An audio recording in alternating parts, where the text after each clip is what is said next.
Estamos de volta e vamos agora à análise em estúdio com Eduardo Batista Correia, analista político, e também Agostinho Pereira Miranda, advogado. Muito boa tarde aos dois, sejam muito bem-vindos. Boa tarde. Eduardo, qual é que é o ponto mais sensível destas negociações entre Estados Unidos e Irão? É o Estreito de Hormuz ou há mais? São vários pontos. Aliás, se pudéssemos caracterizar com essa palavra que trazes, é uma negociação hipersensível em vários tópicos. Aliás, é tão sensível que as partes não se encontram face a face. E, portanto, são os paquistaneses que andam de sala em sala. Que é uma coisa que logo à partida, no fundo, nos gera uma desconfiança quanto às verdadeiras intenções, tanto de uma parte como da outra. Depois é muito sensível porque ela já traz muita desconfiança original. Relembrar que estas negociações aconteceram em junho de 2025 e em fevereiro de 2026. No decorrer de ambas, em junho de 2025 e fevereiro de 2026, os Estados Unidos atacaram o Irão. E, portanto, há, se quisermos, uma hipersensibilidade por parte dos iranianos à confiança que podem não ter nos seus interlocutores. Há um dado interessante. Foram os iranianos que exigiram J.D. Vance, o vice-presidente americano, nas negociações. E porquê? Porque J.D. Vance tem-se manifestado contra as incursões americanas no exterior, incursões militares. De qualquer forma, nós também percebemos que J.D. Vance, fizemos uma análise psicológica, forma como J.D. Vance atua, e não nos podemos esquecer do seu discurso na Europa, em Munique, na Conferência de Munique, de uma arrogância enorme, e, portanto, eu não colocaria muita esperança nestas negociações que estão cheias de pontos sensíveis. É o Estreito de Hormuz, no fundo é o enriquecimento de urânio, são os ativos congelados iranianos, são as sanções iranianas. Bom, há todo um conjunto de frentes muito sensíveis e, portanto, dificilmente chegaremos, evidentemente, a um acordo. Agostinho, concorda aqui com o Eduardo, dificilmente se chegará a um acordo, e se sim, quais é que são as cedências que têm de ser feitas de ambas as partes? Eu creio que o nó górdio desta negociação é o Estreito de Hormuz, porque, por um lado, as consequências económicas, especialmente sobre a sociedade norte-americana, doem muito e claramente Trump é sensível a isso. E, por outro lado, o Irão conseguiu criar uma situação, ao arrepio do direito internacional, é certo, que provavelmente vai ser muito, muito difícil de resolver. Nos últimos dias, nas últimas 48 horas, o Irão apresentou já uma rota nova que passa pelas suas águas territoriais para ser utilizada futuramente. Na verdade, já começou a ser utilizada, mas é a solução iraniana para o bloqueio do Estreito de Hormuz. E, obviamente, tratando-se de uma rota que é unilateralmente imposta pelo Irão e que passa, enfim, a norte e a sul da famosa ilha de Larak, não serve de maneira nenhuma nem à comunidade internacional, nem ao segundo Estado que partilha o Estreito em termos de águas territoriais com o Irão, que é o Sultanato de Omã. Portanto, a prova de que o Irão não quer abrir mão, não vai abrir mão nestas negociações ou provavelmente em outras que se lhe sigam, do seu controlo sobre o Estreito de Hormuz, é que nestes 2 últimos dias passaram no Estreito menos navios do que tinham passado quando a guerra estava em pleno desenvolvimento, em plena força. Portanto, essa é uma situação crítica para o mundo. Abrir o Estreito à navegação internacional, e não vai ser resolvida antes de, penso eu, sofrermos as consequências brutais do seu encerramento quase total neste momento. E falou aqui na questão de Omã. Qual é que é o papel que Omã assume por esta altura, nomeadamente na questão do desbloqueio do Estreito de Hormuz? Oman tomou a iniciativa de negociações diretas com o Irão, visando, aparentemente, a celebração de um protocolo que seria suplementar a um tratado que assinou com o Irão em 2015 e este tratado já de si na sequência do acordo que os dois países têm datado de 1975. Oman está a tentar furtar-se a um desígnio que parece ter sido transmitido pela administração norte-americana, que é, já que o Irão estabeleceu uma rota, Oman deveria estabelecer outra a sul. Tem mar territorial para esse efeito, na verdade, até parece ser mais navegável. Portanto, as águas territoriais de Oman parecem ser mais facilmente navegáveis, são seguramente mais profundas. Mas, de facto, a questão aqui é que uma solução unilateral, seja do Irão, seja de Oman, não serve o interesse da ordem jurídica internacional. E se não se resolver este problema, as consequências para o mundo vão ser muito mais graves do que aquilo que vimos até agora. E só esta Aumentos última. De preços, combustíveis, fertilizantes, comida, tudo. Podemos contar com isso tudo, mas numa escala superior à que vimos até agora. Porque, de facto, o último barco que passou o Estreito de Hormuz ainda não chegou aos Estados Unidos. Isto é, nós, durante estas 6 semanas, a economia mundial tem estado a ser alimentada, primeiro, pelas cargas de petróleo, gás natural, fertilizantes, etc., que saíram do Golfo Pérsico antes da guerra se iniciar.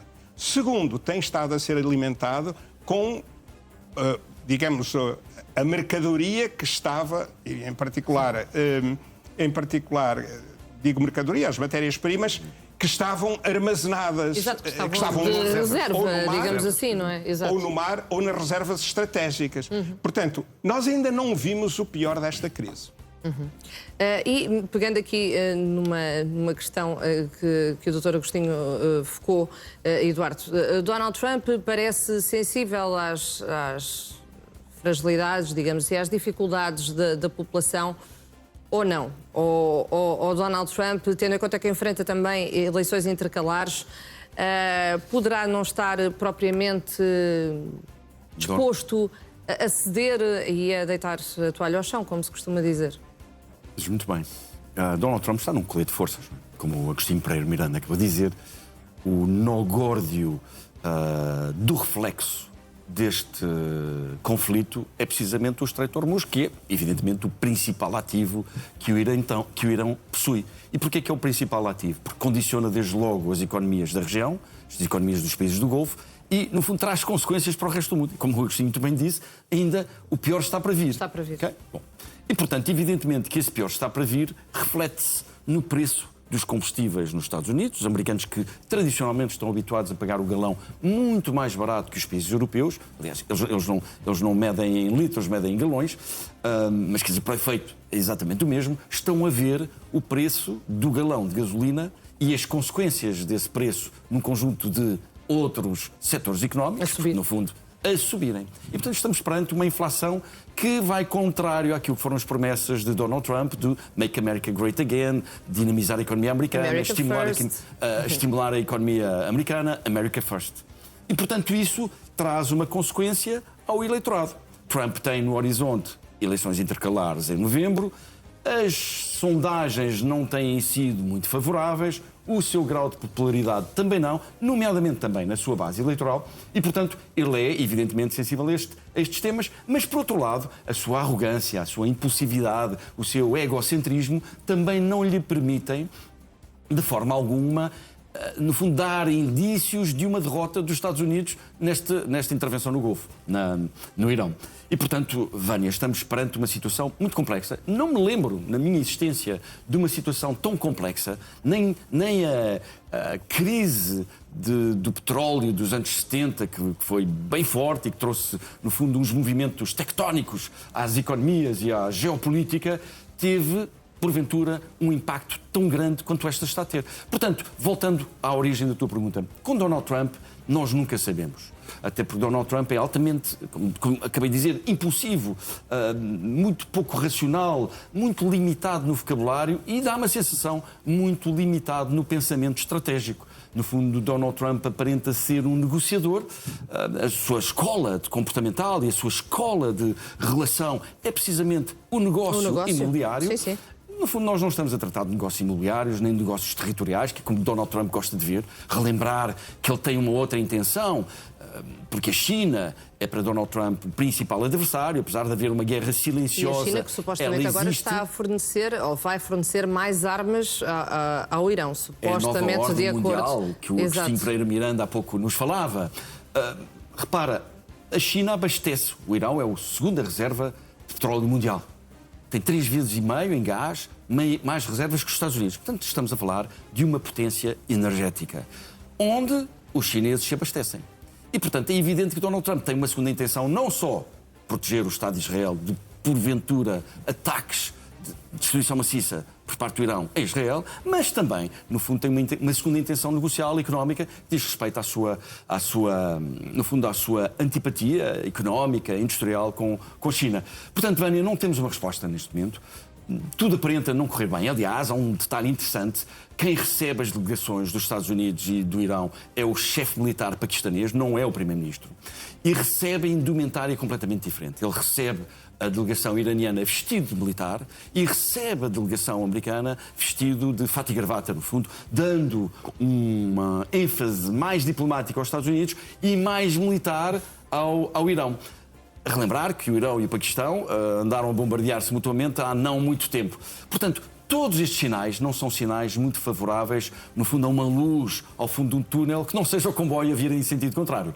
Um comboio em sentido contrário e que traz, como o Dr. Agostinho há pouco dizia, um aumento de preços inevitável. E isso vai ser inevitável num curto prazo mesmo que haja acordo. E acabamos de saber que as conversações de facto já começaram, estas negociações para a paz. Mas imaginando, traçando um cenário que de facto há um acordo de cessar-fogo, as consequências económicas vão sentir-se na mesma a curto, médio ou longo prazo?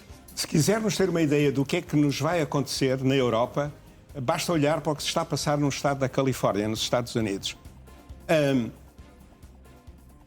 Porque, digamos, a regulamentação do setor energético e designadamente dos combustíveis é muito semelhante. Há 5 ou 6 dias, em São Francisco, o galão de diesel custava $8. $8 é mais do dobro do que custava antes da guerra se iniciar.